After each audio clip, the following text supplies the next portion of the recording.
Hello friends, income tax के cases के series में आज जो केस हम डिस्कस करेंगे वो section 271 AA B subsection 1A के अंदर जो एसएससी के ऊपर सर्च केसेस में पेनल्टी लगाई जाती है उसको लेकर के है। प्रेजेंट केस में चेन्नई ITAT के सामने एक इशू था कि यदि एसएससी ड्यूरिंग द सर्च कोई अपनी इनकम को as a undisclosed income admit कर लेता है तो क्या खाली उसके एडमिट कर लेने से एसएससी के ऊपर पेनल्टी लगाना एक तरीके से मैंडेटरी हो जाता है, या पेनल्टी लगाने से पहले असेसिंग ऑफिसर को section 271 AA B subsection 1A के अंदर जो कंडीशंस हैं उनको सेटिस्फाई करना होता है कि एसएससी के ऊपर पेनल्टी बनती है या नहीं। यही इशू चेन्नई ITAT ने अपने एक case Enrica Enterprises Private Limited versus deputy commissioner of income tax के केस में डिसाइड की और ये case 125 ITR tribunal page number 340 पर रिपोर्ट हुआ और इस केस का जजमेंट 6 मार्च 2024 को आया। प्रेजेंट केस में एसएससी के यहां सर्च हुई और जब सर्च हुई तो एसएससी के एक डायरेक्टर के यहां कुछ कैश मिला और एसएससी ने एडमिट किया अपनी अनडिस्क्लोज्ड इनकम को कि जो मार्केटिंग एक्सपेंडिचर बुक किए गए हैं उसके 1/3 तक एसएससी ने अपनी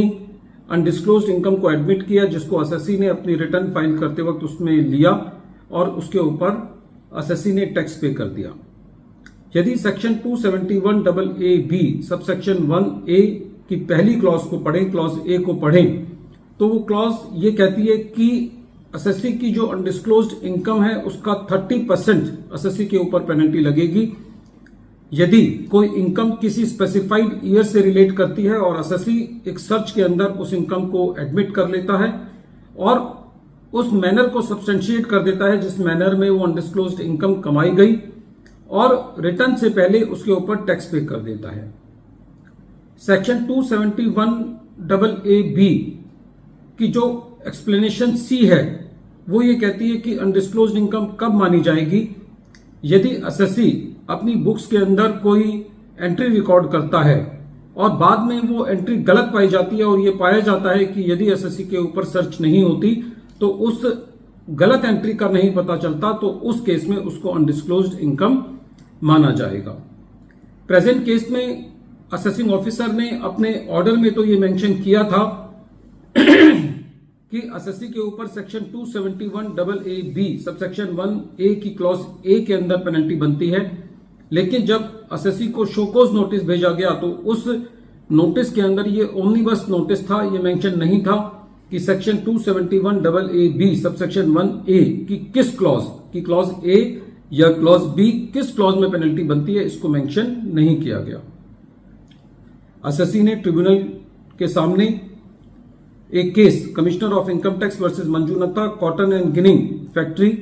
2013 पर रिलाई करते हुए ये कहा कि वो नोटिस जिसके अंदर पेनल्टी का लिंब स्पेसिफिक नहीं है वो नोटिस बैड इन लॉ है, जिसको ट्रिब्यूनल ने एसएससी के फेवर में माना। दूसरा, ट्रिब्यूनल का प्रेजेंट केस में ये कहना था कि एसएससी की जब स्टेटमेंट रिकॉर्ड की गई तो कहीं पे भी असेसिंग ऑफिसर ने या जो सर्च पार्टी थी वहां पे इस चीज को मेंशन नहीं किया गया कि जो इनकम है वो किस स्पेसिफाइड ईयर से रिलेट करती है, और क्योंकि प्रेजेंट केस में वो पेनल्टी जो है वो एडॉक बेसिस पर है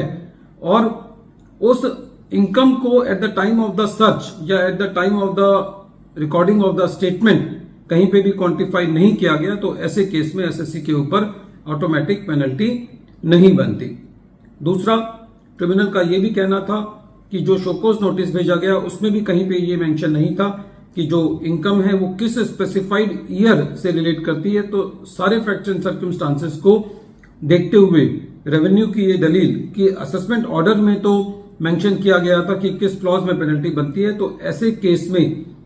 जो पेनल्टी लगाई गई है वो एसएससी के ऊपर जस्टिफाइड नहीं है। वीडियो के अंत में एक बार फिर मैं केस का नाम रिपीट कर रहा हूं। केस का नाम है Enrica Enterprises Private Limited versus deputy commissioner of income tax और ये case 125 ITR tribunal page number 340 पर रिपोर्ट हुआ और इस केस का जजमेंट 6 मार्च 2024